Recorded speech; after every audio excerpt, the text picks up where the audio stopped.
21세기에 뭐라고 표현해야 될까요? 유행한 단어가 있는데 많은 단어들이 있죠. 연예인들도 어떻게 보면 그 유행하는 유행어 하나 만들면 인생이 정말 달라진다라고 얘기할 정도로 얘기를 하는데, 저는 21세기에 인간의 삶을 잘 보여주는 단어 중에 하나는 웰빙이라고 생각합니다. 웰빙. 그렇죠. 우리말로는 번역을 굳이 하자면 참살이라고 해요. 그렇죠? 번역이 좀 그렇죠? 참살, 웰빙. 이 단어의 사전적인 정의는 이렇습니다. 행복하고 아름다운 삶을 추구하는 삶의 유형이나 문화를 통틀어 일컫는 개념입니다.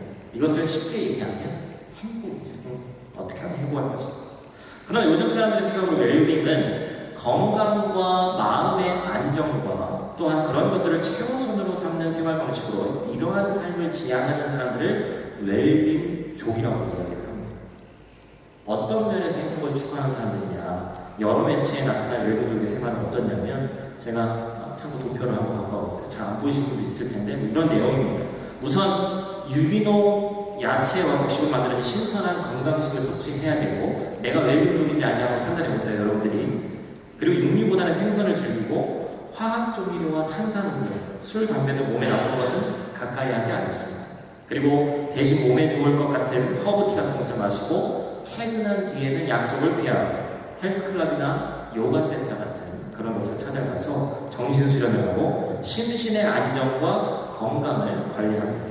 바쁜 시간에도 틈틈이 아로마 테라피, 스파 그런 것들, 마사지를 즐기고 문화행사를 즐겨 찾는, 물론 다양한 레포츠와 주말 여행을 즐겨가는 그런 사람들. 여러분, 이런 이 웰빙족, 이러한 웰빙족을 노린 산업도 대도시에서는 번창하고 있습니다. 저는 체코가 어쨌든 한국보다는 조금 이 GDP 같은 게 좀 떨어지기 때문에 그렇지 않으리라고 생각했는데, 여러분들 이 시내 쪽, 안데리라든지 시내 같은 데 나오면 필라테스, 요가 얼마나 많이 붙어있는지 몰라요. 이 사람들도 엄청 관심이 많다는 것이죠. 호텔이나 음식점들은 웰빙 패키지, 웰빙 푸드 관련 상품 개발에 열을 올립니다. 이제 주 5일 근무제에 맞춰서 각 신문의 주말 섹션도 웰빙란이 인기예요. 저희 동네에 작은, 어떻게 보면 좀 한국 대비해서 작은 쇼핑몰이 하나 있는데, 체코도 관심이 얼마나 많은지 거기에도 바이오 샵이 생겼어요.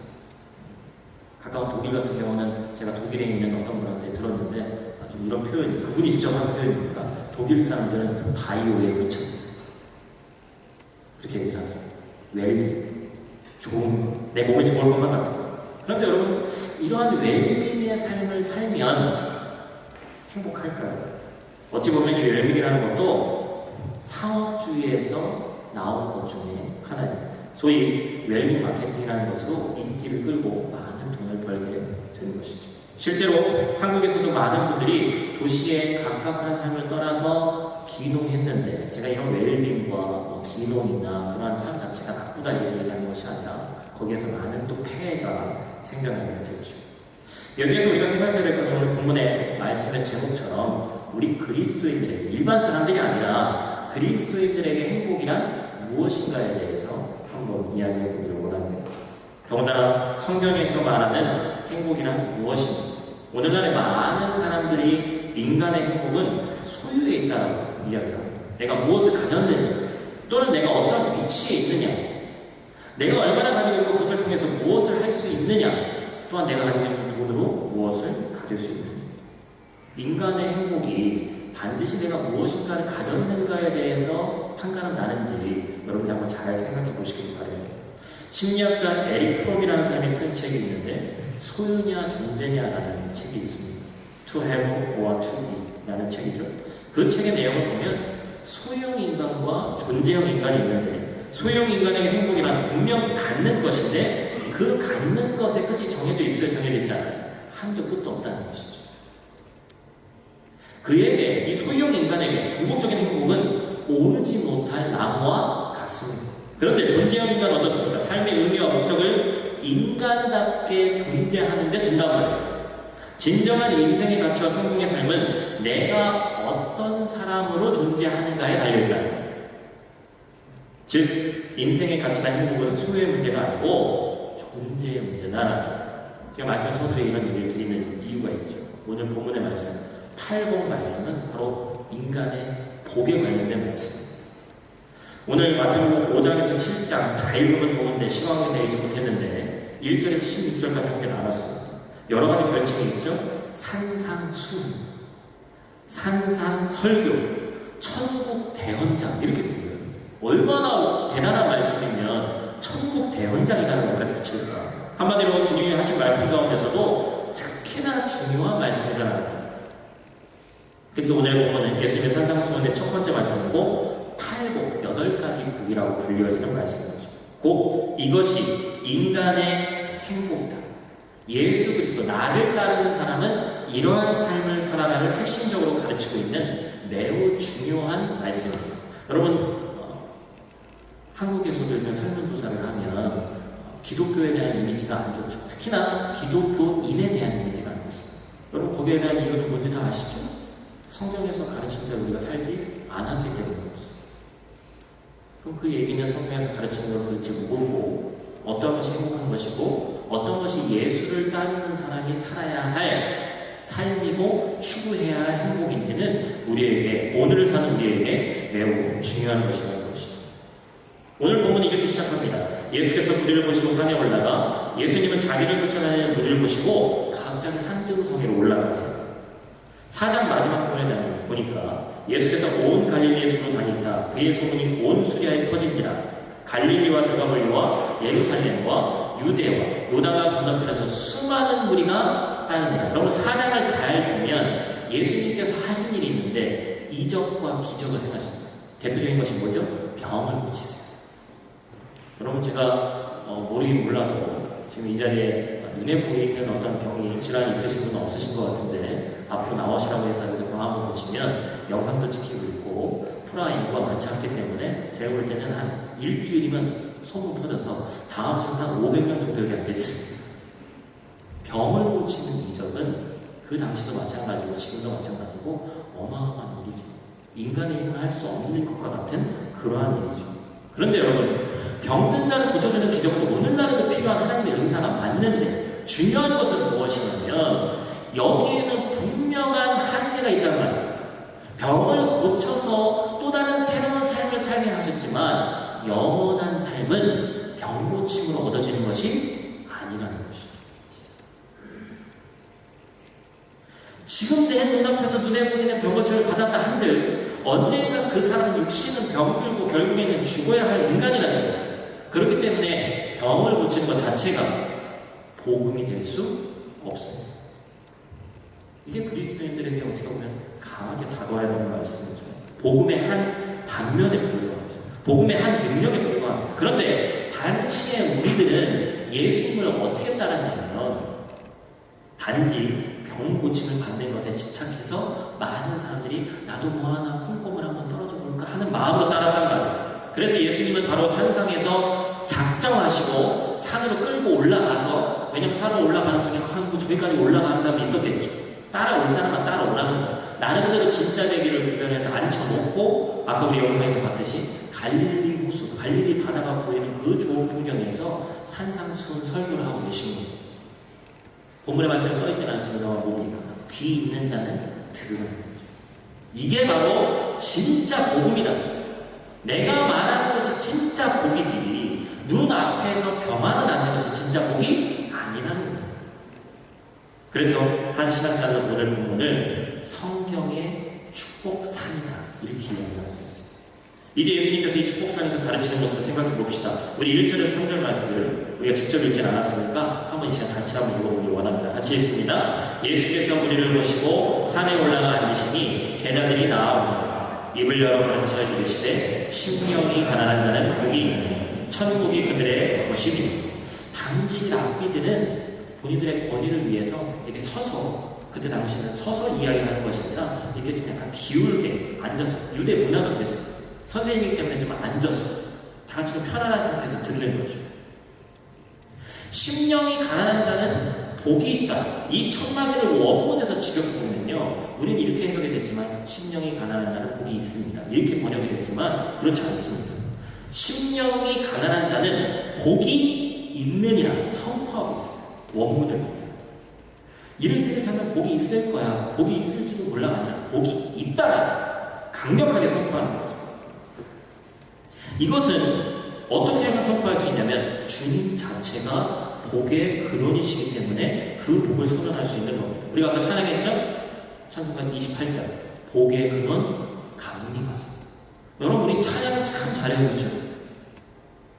우리가 한국적인 복과 아무리 그리스도인이지만 복이라는 개념을 생각했을 때 예수 그리스도 자체가 복이다 이런 생각이 쉽게 떠오르는 사람 없습니다. 근데 우리가 말씀을 듣고 찬양을 함께 나눌 때는 복의 근원이 누구라고요? 주님이다. 예수님이 복의 근원이 되신다고 성경에서는 분명히 이렇게 이야기하고 있습니다. 오늘 말씀에 이렇게 주 예수께서 복을 선언하시고 곧이어 복이 있는 사람은 그럼 누구냐? 설명해 주시는 거예요.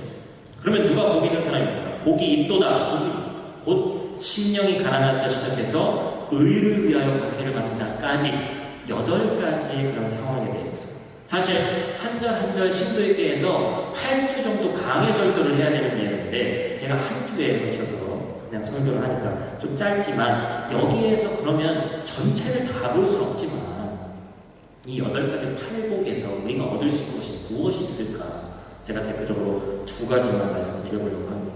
첫 번째로 기억해야 될 것은 팔복은 모두 다 사람의 성품과 관련된 것입니다. 사람의 성품. 이것은 그리스도인이라면 누구나 소유해야 될 성품이에요. 교회를 다니고 내가 그리스도인이라고 불리는데 욱하는 성향을 가졌으면 좋겠다 이렇게 생각하는 사람 아무도 없어요. 저도 마찬가지입니다만 제가 아버지가 O형이고 어머니가 A형이신데 저는 A형의 성향과 O형의 욱함을 다 가지고 있어요. 그래서 좀 안정되고 좀 때로는 참아야 되는데 목사가 아니었으면 어땠을까라는 생각을 가질 때가 많이 있어요. 우리의 그 옛사람과 옛 자아가 불쑥불쑥 나올 때가 있다는 것이죠. 거듭난 사람, 주님을 만나서 자신의 인생이 변한 사람은 가져야 될 성품이 있는데 그 성품이 오늘 나오는 성품이에요. 제가 좋아하는 말 중에 하나가 있어요. 성경에 나와 있는 말은 아닙니다. 기독교는 과거를 묻지 않는다. 기독교는 과거를 묻지 않는다. 물론 우리가 세상 가운데서 지은 죄는 죄값을 받아야 되죠. 죄값을 분명히 받아야 됩니다. 그거는 그 죄를 지은 또한 피해를 입힌 당사자에게 죄를 뉘우치고 또한 사과도 하고 해서 그 사람한테 용서를 받아야 되는 부분이 분명히 있어요. 그런데 우리 그리스도인들은 또 어떠한 부분이 있습니까? 우리는 하나님에게 용서를 구하고 하나님 아버지 앞에 매번 나아가면 그 아버지 하나님은 넓은 가슴을 갖고 계신 우리 아버지 사랑의 하나님이시기 때문에 우리의 모든 죄를 사하여 주시는 하나님이신 줄 믿습니다. 그 내용이 있기 때문에 그 말씀이 있기 때문에 우리가 오늘 이 자리에 와 있을 수 있는 거예요. 만약에 그렇지 않다면 제가 아까 기도했다고 그 예배 전에 우리의 죄를 좀 사해 주시고 참회 기도하고 뭐 했다고 해서 만약에 그런 능력이 있지 않다면 우리는 이 자리에 와서 예배 드릴 수 있는 자격이 아무도 없습니다. 그런데 중요한 건 회개가 끝이 아니라는 것이죠. 내가 하나님 앞에 죄를 고하고 용서를 받아서 그 순간을 겪어냈기 때문에 다 끝났다가 아니라 자신의 근원이 변해야 되는데 내가 이전까지는 어떻게 살았는지 중요하지 않고 이제 세상 사람들과 구별되는 성품을 소유해야 된다. 그것이 바로 뭡니까? 예수 그리스도께서 말씀 가운데 우리에게 보여주신 예수님의 모습, 다시 말해서 예수님의 성품인 줄 믿습니다. 예수님의 성품 대표적인 건 뭐예요? 불의를 보면 참지 못하죠. 강한 자들에게 강함. 저는 약한 자들에게 약했던 것이 주님의 성품이라고 생각해요. 두 번째는 뭡니까? 팔복은 모두 다 관계적인 겁니다. 첫 번째, 가난한 심령은 자기 자신에 대한 태도예요. 두 번째 복, 애통은 죄에 대한 태도입니다. 세 번째 복, 온유는 타인에 대한 태도예요. 네 번째 복은 의에 줄이고 갈급함은 하나님에 대한 태도입니다. 이런 태도로 인생을 살게 되면 그 삶에 반드시 좋은 열매가 맺히게 돼 있다는 거예요. 그래서 다섯 번째 복, 긍휼은 타인에 대한 열매입니다. 여섯 번째 복, 마음의 청결은 자기 자신의 내적인 열매예요. 일곱 번째 복, 화평은 이웃에 대한 관계에 대한 열매입니다. 마지막 팔복은 의를 위하여 그렇게 받는다는 것은 하나님과의 관계로 인해서 경건한 신앙의 열매입니다. 여러분, 오늘 이 말씀에 이 팔복에 그래서 결론은 뭡니까? 인간의 참된 행복은 소유에 있지 않고 자신의 사람들, 즉 내가 어떠한 관계를 맺고 이 땅에서 살아가고 있느냐에 달려있다는 거예요. 하나만 강조하자면 내가 사람으로서, 하나님에게 창조받은 사람으로서 하나님과 나 사이의 관계만 제대로 돼 있어도 그 사람은 복받은 사람이다. 참 심플하죠? 참 간단한 것 같습니다. 근데 그게 그렇게 어려워요. 우리가 교회를 다니고 그리스도인이라고 하면서 어떤 이는 하나님과 자신의 관계를 아버지와 자녀의 관계로 맺고 살아갑니다. 그에게는 하나님이 아버지예요. 그런데 교회를 10수년을 다니고 하나님과 그렇게 교제했다라고 얘기를 해도 하나님과 대면대면한 관계를 유지하는, 소위 아버지를 아버지라 부르지 못하는 일이 교회를 다니는 신자들 가운데서도 벌어진다는 것이죠. 인생의 행복에 관한 문제가 그리고 계속해서 행복하지 않은 이유가 그 관계를 모르고 또한 아버지 하나님과 나의 관계를 제대로 사용할지 모르기 때문에 그러한 일이 벌어지는 겁니다. 복이 있도다라고 선포하신 주님의 이 말씀은 인간의 행복이 소유해 있는 것이 아니고 존재, 어떠한 관계를 맺고 존재하느냐에 달려있다는 거예요. 예수를 믿는 사람을 어떤 분이 책에다 이렇게 써놨어요. 세 종류로, 세 부류로 나눌 수 있다라고 이야기합니다. 교인, 신자, 제자. 여러분들은 어디에 속하는지 한번 본인의 모습 한번 돌아보시길 바라요. 첫 번째 교인은 뭡니까? 기독교를 한 종교로 선택해서 종교 생활의 일환으로 부담 없이 교회에 출석하는 사람. 교인. 그렇죠. 등록되어 있는 사람. 체코교회인데 주일에 한 120명 정도 와서 예배드립니다. 상당히 큰 교회의 체코 치고는 교인 등록수는 이 동네에 있는 사람들 거의 대부분이 같아요. 800명, 800명. 체코교회 등록인이 800명. 근데 출석 인원은 120명. 뭘 얘기하는지 아시겠죠? 교인. 두 번째, 신자. 예수를 나의 주 그리스도로 영접한 하나님의 자녀이지만 아직 말씀대로 사는 것은 부담스러운 사람. 믿긴 믿어요. 근데 내 삶 가운데서 그것을 하기는 좀 부담스러워. 마지막 세 번째, 뭡니까? 제자죠. 거듭난 하나님의 자녀로 하나님의 말씀대로 살아가면서 예수님의 성품을 닮아가는 사람. 저와 여러분은 어디에 속해 있는 사람인지 한번 돌아보시기 바랍니다. 이런 책이 있어요. 상당히 유명한 책이죠. 카일 아이들만의 팬인가 제자인가라는 그런 책이 있습니다. 상당히 많은 사람들이 읽었던, 기독교인들이 읽었던 책인데요. 그는 이 책에서 교인과 신자들은 단지 펜과 같은 사람이다라고 합니다. 여러분, 펜은요, 펜심이 식어지면 끝나는 거예요. 그리고 이곳과 저곳을 마음대로 옮겨 다닐 수 있는 거예요. 왜냐하면 펜이니까.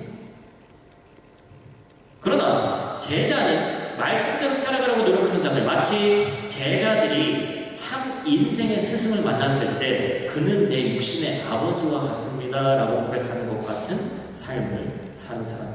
그러면 이제 여러분이 여러분 자신에게 한번 물어보시기 바래요. 책만 하고자 하는 얘기가 아니라 여러분 자신이 제자인지 아니면 팬인지. 아마도 산상수훈을 들으려고 갈릴리 그 산등성이로 올라간 사람들 중에 거의 대부분은 팬이었습니다. 근데 이 팔복의 말씀을 듣고 그 중에서도 어떤 사람은 팬으로 남은 사람이 있고 어떤 사람은 예수님 끝까지 따르는 제자로 변화됐겠죠.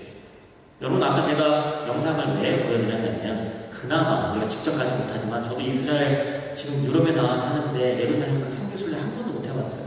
제 꿈이죠. 여긴 참 한국보다 가깝고 조금 더 싼 비용으로 갈 수 있는데, 그런데 만약에 그쪽에 직접 가서 예수님의 말씀을 직접 듣는다면, 여러분 만약에 오늘 저는 바람잡이고 사실은 예수님께서 직접 오셔서 여러분들에게 말씀 전하십니다 이렇게 얘기하면 여러분이 얼마나 놀라서 빠지겠어요. 그리고 이 자리에 있는 모든 분들이 다 아마 깊은 은혜를 받을 겁니다. 언제 오실지도 모르니까. 만약에 그렇다면 진짜 오셨다는 얘기가 아니라 뭘 얘기하는 거죠? 예수님이 그때 당시에 얘기했음에도 불구하고 그것이 참 진리고 말씀인지 깨닫지 못한 사람은 그 자리에 맨날 따라가 봐야 아무 소용이 없었다는 거예요. 제가 기도할 때 항상 하는 기도 있죠? 성전의 뜰만 밟고 가지 않게 하여 주시옵소서. 뭘 얘기하는 겁니까? 교회에 오는 것에 만족하는 사람이 있고 교회에 오는 것에 만족하는 것 이상으로 내가 꿈꾸고 바라는 그리스도인의 생활이 있는데 그것을 하기 위해서 애쓰는 자들이 있다는 거예요. 거기에서 구분이 된다는 것이죠.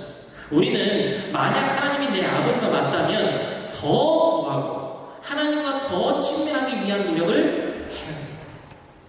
그것이 말씀을 더 보는 것인지, 기도를 더 하는 것인지, 찬양을 들으면서, 제가 지난주에 여러분들 사순절 기간 생활 지침으로 말씀드리겠죠. 하루에 첫 시간을 하나님께 드리자. 1분이든 2분이든 상관없어요. 일어나자마자 기도할 수도 있고, 운전하시는 분들은 운전대 잡기 전에 기도할 수 있고, 출근해서 사무실에 앉아있어야 되는 분들은 사무실에 앉아서 짧게 기도할 수 있고, 만약에 어떤 사람들이 와서 출근하자마자 10분, 20분 하면은 유별나게 너 뭐하냐 그렇게 할 거 아니에요. 제가 그런 거 말씀드린 거 아니잖아요. 회사에 가서 우리 1시간 동안 찬양 듭시다 이런 얘기 하는 거 아니잖아요. 가서 매일 그 첫 시간, 마치 첫 제물을 하나님께 드리는 것처럼 매일매일 산제사로 나아가는 것처럼 그 첫 시간 1분이든 30초든 그 시간을 하나님께 드리자. 이 사순절 기간만큼이라도 우리가 하나님께 아버지가 맞다면 하나님께 더 나아가기 위해서 노력해야 된다는 겁니다. 여러분, 제가 나이를 먹고 별로 안 먹어 보이지만 애 둘의 아빠고 7살, 한국 나이 7살, 5살인가 그런데 이제 초등학교 가야 돼요. 제가 아이를 키우면서 참 무서운 것 중에 하나는 외모는 말할 것도 없고 이건 타고나는 거니까 너무 부모의 모습을 닮는 거예요. 외모는 좀 닮은 사람을 닮지 굳이 또 저를 닮고 유전자가 세구나. 그리고 말하는 거 뭐 제가 어떻게 저런 표현을 알지 다 하는 거 보면 언젠가 제가 썼던 얘기야. 찔림이 막 있는 거죠. 아버지와 자녀는 닮는 것이 당연한 것입니다. 그래서 때로는 아이의 모습을 보면서 반면교사를 삼아 나를 돌아보기도 하는 것이죠. 그와 같이 예수 믿는 우리가 우리 아버지 되신 하나님의 마음을 담고 예수님의 성품을 닮아간다는 것은 제자된, 아니 자녀된 우리, 그리고 하나님 아버지와 자녀의 관계를 맺고 있는 우리가 궁극적으로 추구해야 할 목표입니다.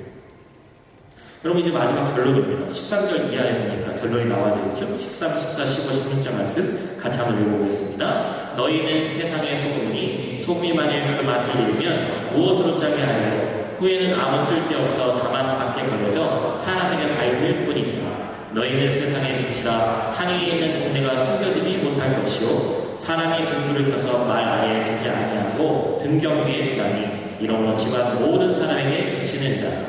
이같이 너희 빛이 사람 앞에 비치게 하여 그들로 너희 착한 행실을 보고 하늘에 계신 너희 아버지께 영광을 돌리게 하라. 여러분, 성경이 어떤 사람들은 구체적인 가르침을 안 준다고 얘기하는 사람이 있어요. 목사님도 성경 읽어보면 막 뜬구름 잡는 얘기, 그냥 좋은 얘기 하는 것 같아요. 근데 구체적으로 우리가 어떻게 살라고 얘기하진 않아요. 여러분 어떻습니까? 구체적으로 얘기하고 있어요. 어떻게 살아야 된다고 정확하게 얘기하고 있어요. 단지 착하게 사는 것이 아니에요. 여러분, 착각하지 마세요. 착하게 사는 사람은 우리보다도 착하게 사는 사람이 교회에 안 다니는 사람도 많이 있습니다. 보다 적극적으로 지금 읽은 말씀처럼 너희가 세상의 소금과 빛으로 살아야 된다.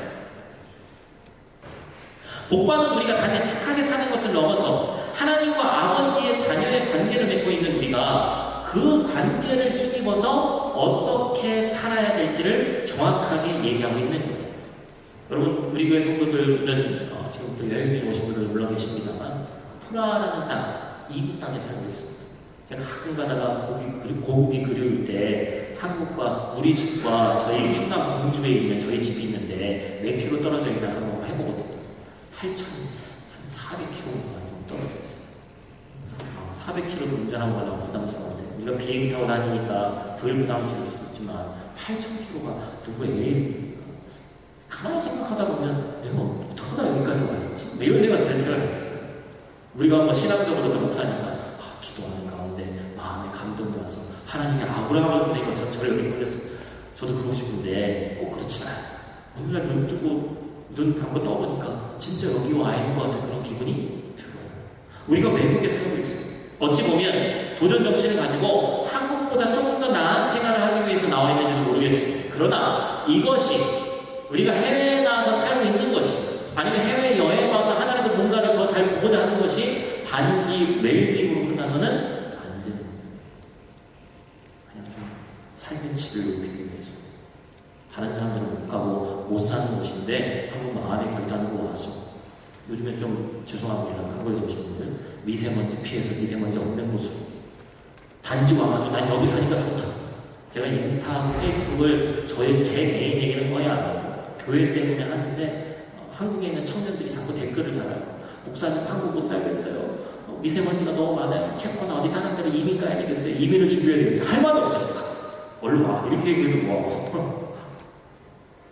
사람은 누구나 조금 더 나은 삶을 위해서 추구하는 건 그 당연한 겁니다. 그게 나쁘다는 얘기가 아니에요. 그런데 성경이 우리에게 뭐라고 얘기하고 있느냐? 웰빙, 조금 더 참 살기, 좀 더 잘 살고자 하는 것이 행복을 가져다 주는 것이 아니라 무엇인가를 가졌을 때 그 소유로 인해서 행복한 것이 아니라 하나님과 바른 관계를 맺고 나 혼자 잘 먹고자 사는 것이 아니라 이 세상에 내가 돌아봐야 될 구석이 있고 또한 관심을 가져야 될 곳에 빛과 소금으로서의 역할을 할 때 참 행복이 우리에게 주어진다라고 성경은 분명히 얘기하고 있는 줄 믿습니다.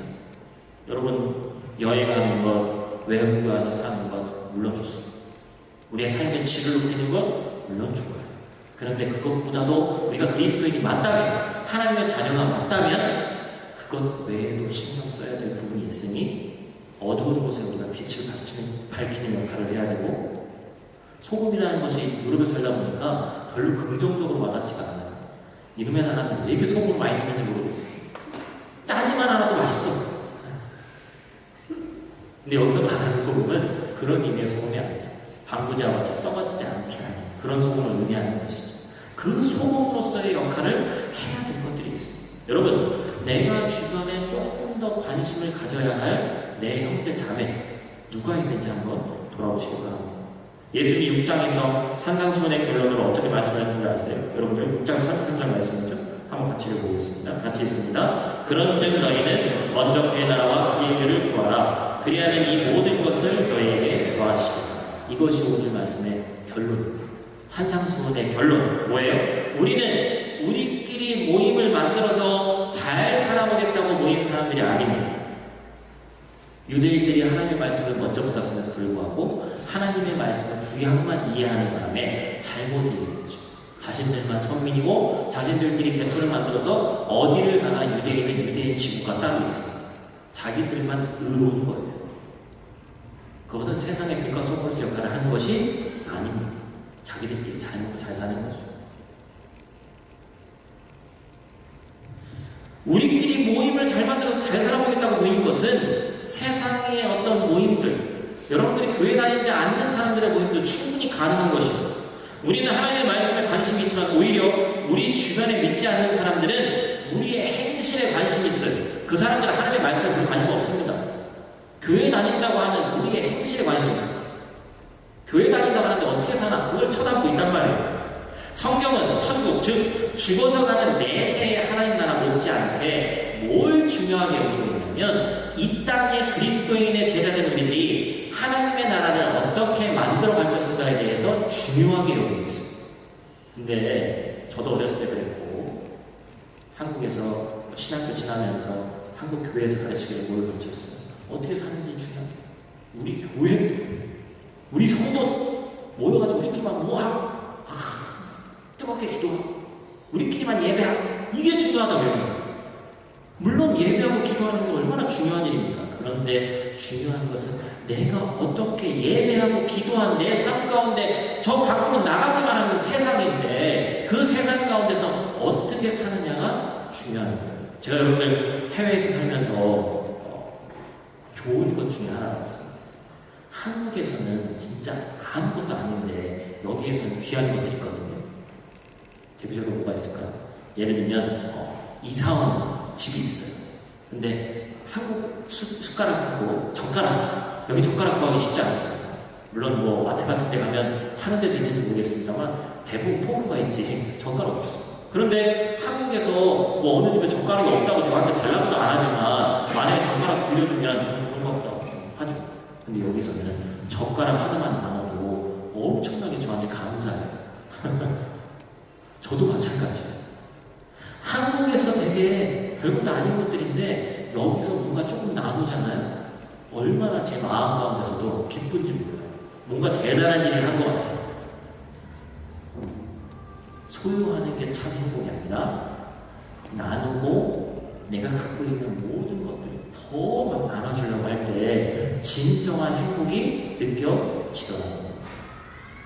여러분 어떻게 보면 참 간단한 거죠. 우리는 어찌 보면 저도 마찬가지인데 여기 이미 오신 분들 얘기를 다 들어보면 목사님 저는 이제부터 미니멀 라이프를 살겠습니다. 한국에서 너무 많은 것을 갖고 살았어요. 저 여기 온 5년 됐거든요. 저희 처가의 창고에 아직도 장롱이 남아있어요. 걔는 가도 못 써. 근데 창고에 광이 계속 쌓여져 있어요. 그거를 하면서 제가 한 5년 전에 쓴 페이스북 글이 또 이사 온 날 그럴 때 보면 자꾸 떠 부끄럽게 나는 이제부터 미니멀 라이프를 살아야지.